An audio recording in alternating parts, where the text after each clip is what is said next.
qui est soumis à des dispositions nombreuses, et notamment elle est issue de la loi du 9 décembre 1990, qui est une loi pour certaines dispositions d'ordre public. L'ensemble du statut est particulièrement protecteur vis-à-vis du maître d'ouvrage qui bénéficie d'une protection renforcée par rapport aux autres contrats de construction qui existent en la matière, notamment ceux de promotion immobilière ou alors de vente d'immeubles à construire. Alors, l'ensemble du statut est donc soumis à un régime d'ordre public, c'est l'article L230-1 du Code de construction et d'habitation, et il est arrivé en jurisprudence le cas où les parties n'étaient pas soumises au contrat de construction de maison individuelle parce que le contrat ne rentrait pas dans le champ d'application de la loi. Il s'y était soumis volontairement et s'est posé la question devant la Cour de cassation de savoir, lorsque les parties s'y soumettent volontairement, est-ce que les dispositions sont également d'ordre public? Dans cette espèce, la Cour de cassation a rappelé que lorsque les parties se soumettent volontairement aux dispositions du contrat de construction de maison individuelle, l'ensemble des règles d'ordre public qui s'attachent normalement au contrat de construction sont également d'ordre public, donc doivent respecter le formalisme qui est inscrit dans le Code de construction et d'habitation. C'est la première décision donc, de la Cour de cassation, 10 octobre 2010.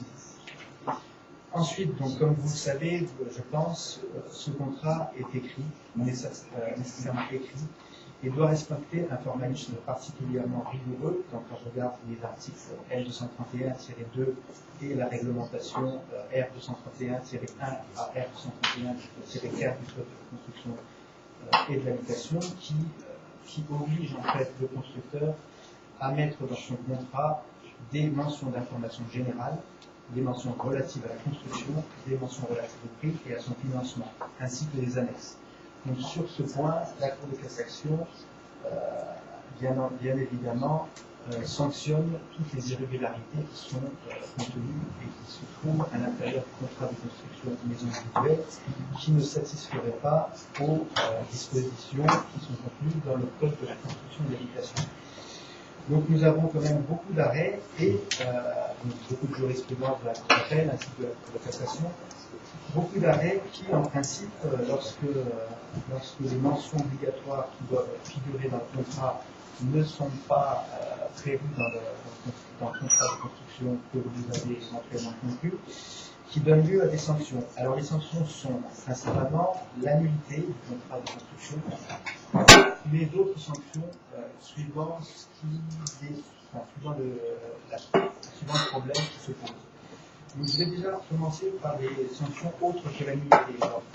Une décision de la cassation du 4 novembre 2010 qui concernait le paiement des travaux dont le maître d'ouvrage se réserve l'exécution et le formalisme qui s'y attache. Dans cet arrêt, la Cour de cassation indique que les travaux dont le maître d'ouvrage se réserve l'exécution doivent rigoureusement respecter le formalisme imposé par le Code de la construction et de l'habitation, et la sanction consiste à un refus de prise en charge du supplément financier. Alors, je ne sais pas si vous connaissez un peu la législation et la réglementation applicable en ce cas. Vous savez que le contrat de construction de maison individuelle est un contrat dont le prix prévoit un prix global et forfaitaire qui comprend l'ensemble des prestations nécessaires à la réalisation de l'ouvrage.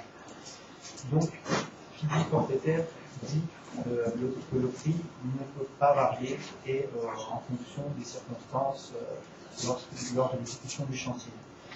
Pour autant, le Code de la construction prévoit des travaux qui peuvent être optionnels et dont le maître de l'ouvrage peut décider de se réserver l'exécution des travaux. Tout ça est encadré par le Code de la construction et de l'habitation, donc je vais dire CCH maintenant pour aller un peu plus vite. Le maître d'ouvrage dispose d'un délai de 4 mois si il entend que les travaux pour lesquels il s'était réservé l'exécution, s'il entend se prévoir de cette option, ou s'il entend éventuellement demander au constructeur de prendre en charge des travaux qui étaient conclus. Alors, Dans cette décision, le problème, c'est que le constructeur de maison individuelle avait fait signer tout un tas de papiers et avait recueilli la signature du maître d'ouvrage pour éventuellement demander l'application du contrat et donc de faire supporter au maître d'ouvrage les travaux supplémentaires dont il s'était réservé l'exécution. Malheureusement, le constructeur, bien qu'ayant pris beaucoup de protection et avait recueilli dans plusieurs documents qui étaient conclus dans le contrat de construction de maison individuelle, donc signature, mention lue et approuvée, n'avait pas respecté à la lettre le code de construction de l'habitation et s'est vu refuser le paiement. Donc le constructeur de solliciter le paiement contre le maître d'ouvrage et s'est vu refusé par la Cour de cassation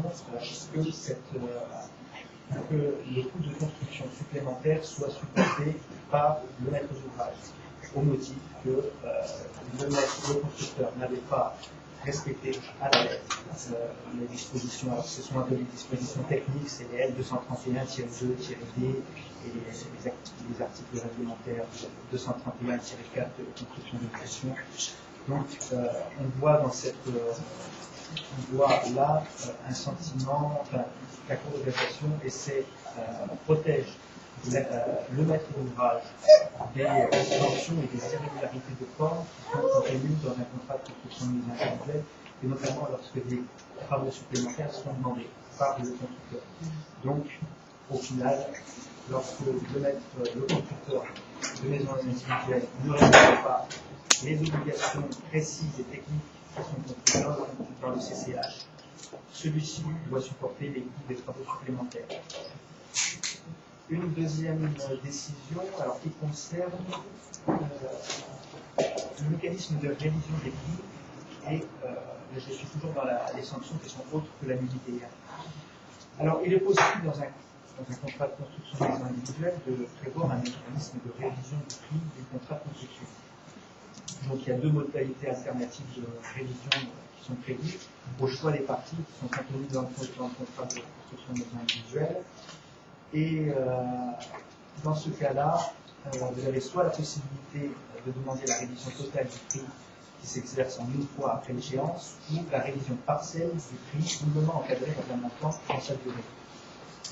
Alors, concernant le formalisme, lorsque vous voulez éventuellement, le mécanisme de la révision doit s'appliquer, le formalisme concerne les modalités qui doivent être portées préalablement à la signature du contrat et à la connaissance du maître d'ouvrage par la personne qui se charge de la construction, autrement dit, le constructeur.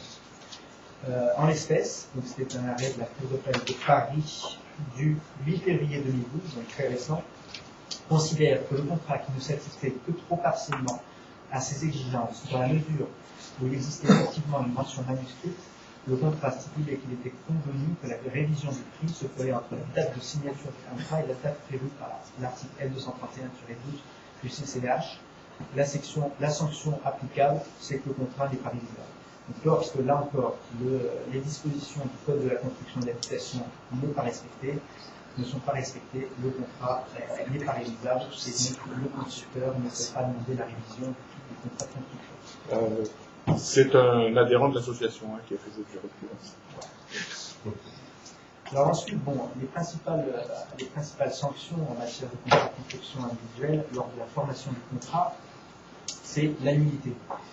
Donc comme je vous l'ai dit précédemment, ce contrat prévoit de nombreuses mentions obligatoires qui doivent être contenues lors de sa conclusion. Donc là, il s'agissait d'un arrêt de la Cour de cassation du 6 juillet 2011 qui se prononce en fait sur le caractère de cette nullité. Jusqu'à présent, les juges du fond avaient quand même une tendance à dire qu'il s'agissait d'une nullité relative. Alors, je vous explique un peu pourquoi je précise ça. C'est qu'en principe, en droit, vous avez deux sortes de nullités. Vous avez les nullités relatives et les nullités absolues. Ça a une particulière incidence dans la mesure où une nullité relative n'est invocable que au bénéfice de la personne qui doit être protégée. Donc dans l'espèce, là, ce contrat de construction de maison individuelle protège le maître d'ouvrage. Pour la première fois, donc, la Cour de cassation se prononce expressément sur le caractère de cette unité et indique expressément qu'il s'agit d'une unité relative. Donc j'arrête la Cour de cassation du 6 juillet 2011. Et donc, seule la personne bénéficiant de cette protection peut invoquer cette unité. Donc le constructeur, le garant de livraison, éventuellement le banquier, prêteur de deniers, qui participe à cette opération immobilière, mais ce sera surtout le garant et le constructeur ne pourra invoquer l'immunité afin d'échapper à sa responsabilité et à l'exécution de son contrat. Notamment l'obligation de garantie pour le garant de livraison. Je ne vais pas rentrer dans les détails, je vous poserai éventuellement des questions sur ça si vous le souhaitez. Ensuite, nous avons une autre décision concernant du 30 mars 2011 de la Cour de cassation. Alors, il s'agissait de la conclusion d'un contrat à 10 conditions suspensives. Le contrat de construction de maison individuelle prévoit notamment les dispositions du code de construction et d'habitation plusieurs possibilités pour le maître d'ouvrage de conclure ce contrat sous des conditions suspensives, notamment qui doit avoir les mêmes conditions qu'on retrouve, c'est l'extension d'une garantie de livraison ou alors d'une garantie d'assurance de maître d'ouvrage. En regardant, en préparant cette intervention, j'ai pu m'apercevoir que malgré les dispositions particulièrement claires du contrat de construction de maison individuelle, les banquiers et le garant ne respectent pas toujours ces formalités et ces prescriptions. Et il arrive souvent qu'au moment de la conclusion du contrat, ou alors au moment où la condition doit être réalisée, les attestations de garantie ou les attestations d'assurance de maître d'ouvrage ne sont pas comprises, ne sont pas incluses ou annexées dans le contrat de construction de maison individuelle. Alors en l'espèce, il s'agissait je crois qu'il y avait les deux. Il y avait le contrat de garantie, d'attestation de garantie, ainsi que l'assurance dommage d'ouvrage. La Cour de cassation rappelle que dans ce cas, si les formalités ne sont pas strictement respectées, notamment la date d'ouverture de chantier ou alors éventuellement la date d'obtention de la garantie de dommage d'ouvrage, le contrat peut être considéré comme nul. Donc, la Cour de cassation considère qu'il y a une unité de contrat. En espèce, il apparaissait que la garantie de livraison avait été donnée postérieurement à son délai de réalisation et postérieurement au démarrage des travaux, ce qui provient des dispositions d'ordre public de la loi du 19 décembre 1990. Donc là encore, nous avons une décision de la Cour de cassation qui est particulièrement favorable au maître d'ouvrage dans la mesure où celui-ci pourra invoquer la nullité du contrat. Toutefois, à cette occasion, la Cour de cassation rappelle quand même les effets de l'annuité. Donc l'effet de l'annuité est que le contrat n'est censé n'avoir jamais existé. Il y a tout un mécanisme de fiction juridique, c'est-à-dire que le contrat n'ayant jamais existé, les dispositions contractuelles non plus. Donc, imaginons l'hypothèse où vous ayez un contrat de construction individuelle avec un constructeur qui accomplit ses obligations avec retard, et vous savez que dans le contrat de construction individuelle, le retard est sanctionné lorsque le délai est à 30 jours par l'obligation de garantie du garant de livraison qui doit payer au lieu et place du constructeur les intérêts de retard qui sont obligatoirement prévus dans le contrat de construction des maisons individuelles. Donc, dans cette espèce, imaginons que le contrat ait été exécuté avec retard et que vous pourriez prétendre à l'annullité ou encore la mauvaise exécution du contrat par le constructeur. Vous avez deux possibilités, donc invoquer l'annullité ou invoquer la résiliation du contrat et leur demander l'exécution contractuelle, c'est-à-dire du garant de livraison, de prendre en charge les indemnités de retard. la Cour de cassation précise que si vous trouvez la nullité, vous ne pouvez pas demander l'exécution d'une disposition contractuelle, notamment le paiement des intérêts de retard. C'est soit la nullité, soit vous demandez l'exécution du contrat. La Cour de cassation rappelle aussi également dans ce cas que vous avez toujours la possibilité, lorsque vous soulevez la nullité du contrat, de prévoir, de demander des dommages et intérêts découlant de cette nullité. Il n'y a pas de l'exécution d'une stipulation contractuelle qui est insérée dans le contrat. Donc il faut bien regarder avant d'éventuellement engager une action judiciaire pour un éventuel nullité, pour un éventuel manquement dans l'exécution du contrat, quelles sont les dispositions plus favorables pour le maître d'ouvrage. D'autant plus qu'en matière de nullité, comme c'est un contrat qui ne s'est jamais avoir existé, on vous demande souvent les magistrats la restitution, c'est la restitution des sommes qui ont été avancées. Se posent plusieurs problèmes devant la Cour de cassation et surtout devant les juges du fond qui sont obligés d'apprécier quelles sont les restitutions qui doivent être opérées. Se pose le problème de savoir ce qu'on doit restituer. Alors jusqu'à présent, la Cour de cassation ne s'est pas prononcée explicitement sur le régime des restitutions consécutives à une nullité.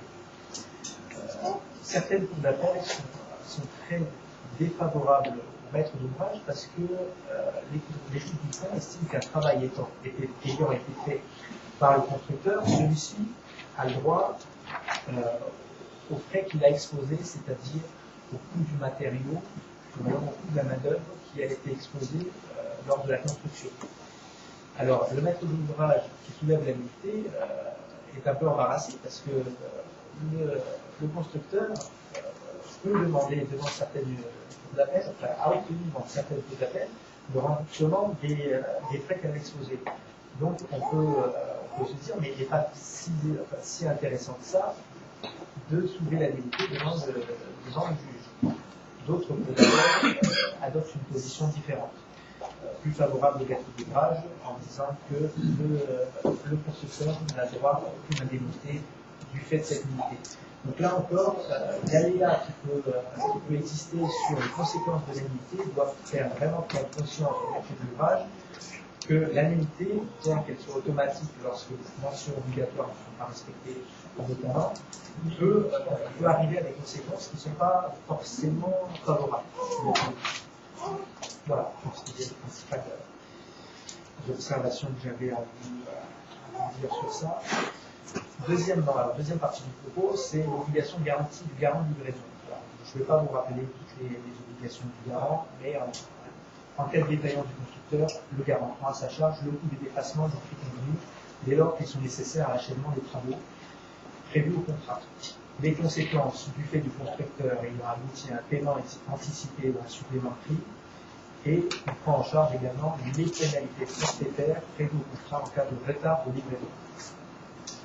C'est une garantie un peu particulière et la Cour de cassation a eu l'occasion de se prononcer, pas véritablement expressément, mais en se prononçant sur l'existence d'une garantie, pas vraiment autonome, mais d'un engagement autonome du garant de livraison lorsque le constructeur est défaillant. Donc cet arrêt du 9 mai 2012 consacre le principe de limitation de l'engagement du garant aux prescriptions du contrat d'origine. On se posait la question à l'espèce d'un contrat de construction de maison individuelle qui avait été conclu, pas de problème, toutes les mentions obligatoires avaient été respectées, sauf que l'attestation de garantie du garant de livraison avait été obtenue, sauf qu'entre-temps, le contrat de construction de maison individuelle en lui-même avait été modifié, puisque le maître d'ouvrage avait sollicité des travaux supplémentaires. Sauf que le garant de livraison, normalement, est tenu par son engagement et l'engagement du contrat de construction de maison individuelle initiale. Celui-ci a opposé devant les juges du fond, premièrement, et ensuite devant la Cour de cassation, qu'il n'était pas tenu à la garantie de l'ensemble des travaux, notamment des travaux qui étaient supplémentaires, qui étaient prévus dans le contrat, en avenant au contrat de construction de maison individuelle initiale. Donc bien, là encore, cette décision fait réfléchir et doit alerter le maître d'ouvrage lorsque les travaux supplémentaires sont demandés en cours d'exécution du contrat. Si le constructeur ne respecte pas ses engagements et, par exemple, ne fournit pas l'ouvrage au terme au délai convenu et conformément aux stipulations du contrat et de l'avenant, vous aurez peut-être difficulté à rechercher la responsabilité du garant pour pouvoir prendre en charge ces travaux supplémentaires. Tout ça parce que le garant n'est engagé que dans la limite des conditions pour lesquelles il a souscrit, il a entendu accorder sa garantie. Et dans cette espèce, la Cour de cassation admet que le garant puisse proposer la limitation de sa garantie aux prescriptions qui étaient prévues dans le contrat initial. Donc faites bien attention lorsqu'il y a des travaux supplémentaires de solliciter également au garant de livraison un avenant pour que vous soyez bien protégé en cas de non-respect du contrat de construction de maison individuelle par le constructeur de ses obligations. Voilà. Alors ensuite, nous avons encore une décision de la Cour de cassation de l'année dernière, du 7 septembre 2011, qui se prononce sur les obligations du garant et qui indique expressément que celui-ci n'est pas un constructeur au sens de l'article 1792 du Code civil. Celui-ci n'est pas tenu, après réception, de financer les travaux concernant les dommages à l'ouvrage qui pourraient intervenir ensuite d'une réception. Donc c'était plusieurs fois jugé par des cours d'appel. Pour la première fois, là, la Cour de cassation, dans son arrêt, indique expressément que le garant de livraison n'est pas un constructeur. Donc, imaginons qu'après réception, vous ayez une atteinte à la solidité de l'ouvrage, une impropriété à la destination de l'ouvrage, qui normalement implique la garantie de l'assurance dommage ouvrage, plus après la garantie des assurances de responsabilité civile des constructeurs, notamment des constructeurs. Vous ne pourrez pas demander au garant de livraison de prendre en charge les travaux qui seraient nécessaires pour les travaux de remise en état. En matière de responsabilité des constructeurs, ce sont souvent des dommages à l'ouvrage qui peuvent impliquer des travaux de reprise particulièrement importants, notamment lorsqu'il s'agit de fondation, de travaux de reprise en sous-œuvre. Donc là, bien évidemment, quand il faut refaire la maison avec des micro-pieux et que vous n'avez pas éventuellement de garantie d'assurance de bas ouvrage, vous ne pourrez pas rechercher la responsabilité ou alors la garantie plutôt du garant de livraison pour les travaux, les dommages à l'ouvrage après réception. Donc nous avons également ensuite un arrêt du 12 janvier 2011 qui se prononce sur la mise en œuvre du garant de livraison, la mise en œuvre de sa garantie. Donc là, il n'y a pas de particularité concernant cet arrêt qui rappelle un peu les principes qui sont énoncés dans le cadre des dispositions du contrat de construction des maisons individuelles. Ensuite, nous avons un arrêt de la Cour d'appel de Paris du 7 octobre 2009 qui se prononce aussi sur l'obligation du garant de livraison en cas de démolition et reconstruction de l'ouvrage. Là encore, c'est à rapprocher de la précédente jurisprudence que je vous ai rappelée sur la qualification de la garantie du garant de livraison, qui indique en cas de travaux supplémentaires, le garant de livraison ne doit pas toujours sa garantie au maître d'ouvrage. C'est pour oublier un peu ces propos, parce que suivant les situations, le garant de livraison pourra quand même voir sa garantie engagée. Encore un dernier arrêt de la Cour d'appel de Paris, qui date de l'année dernière, 4 février 2011, qui indique quelle est la garantie de livraison, du garant de livraison en cas de retard. Le garant de livraison doit sa garantie dès que l'ouvrage a été livré plus de 30 jours après le délai qui était prévu dans le contrat de construction des maisons individuelles.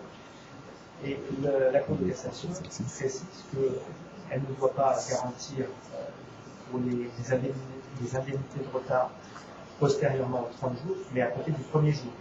Donc, si vous avez les indemnités de retard, vous avez une livraison de l'ouvrage qui a eu lieu 25 jours avant. Seul le constructeur détenue des indemnités qui sont prévues contractuellement. Si vous avez une indemnité, si vous avez une livraison d'ouvrage qui intervient à plus de 30 jours, vous pouvez rechercher soit la garantie, soit le paiement des indemnités de retard du constructeur, soit vous avez la possibilité de rechercher, c'est plus favorable pour vous, de recharger la garantie du garant de livraison à compter du premier jour. L'intégralité des indemnités de retard qui étaient prévues au contrat. Ensuite, nous avons une décision de la Cour de cassation du 22 septembre 2010 qui se prononce en fait sur la résiliation du contrat de construction des maisons individuelles et son effet sur la garantie des livraison. Là encore, c'est une application de l'arrêt de la Cour de cassation que je vous ai énoncé précédemment qui se prononce sur un engagement autonome. Et la Cour de cassation a se prononcé sur le fait que Ahmed Bougobaraj sollicitait la résiliation du contrat de construction des maisons individuelles. Dans ce cas-là, le garant de livraison invoquait le fait que la résiliation, il y a résiliation du contrat de construction, donc je ne dois plus ma garantie, ma garantie n'existe plus, caducité du contrat du garant de livraison. La Cour de cassation a eu l'occasion de rappeler que ce contrat de construction de maison individuelle, lorsque celui-ci est résilié, laisse subsister l'existence de la garantie de livraison en raison du caractère autonome. Donc vous pouvez toujours rechercher la garantie de livraison même si le contrat de construction est résilié. Alors, il s'ensuit que, en conséquence, pourra rechercher la responsabilité du garant pour les manquements reprochés au constructeur antérieurs à la résiliation. Vous voyez la distinction ou pas? C'est-à-dire que les manquements qui auraient été éventuellement invoqués après la date que vous souhaitez lorsque vous engagez une procédure judiciaire, les manquements postérieurs ne pourront pas être pris en charge par la garantie de livraison. Les manquements antérieurs pourront être pris en charge par la garantie de livraison lorsque vous sollicitez la résiliation du contrat de construction. Puis j'en terminerai, alors je fais vite, sur les obligations du banquier prêteur de données. Alors là, nous avons eu beaucoup de jurisprudence, et notamment une décision récente de la Cour de cassation qui rappelle que l'obligation du banquier prêteur de données ne va pas jusqu'à l'obligation de requalifier le contrat de construction, le contrat qui lui est soumis. Quel était le problème?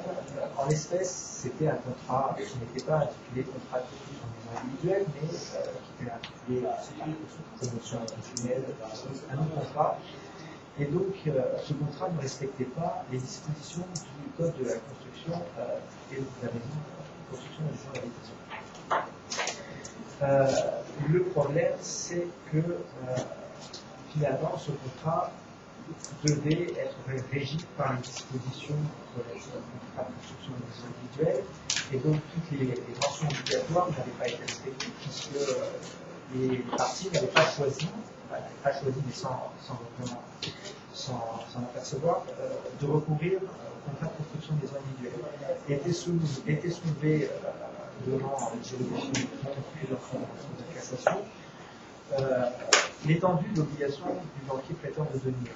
Celui-ci active l'obligation, lorsqu'on est soumis au contrat de construction des maisons individuelles, de requalifier le contrat.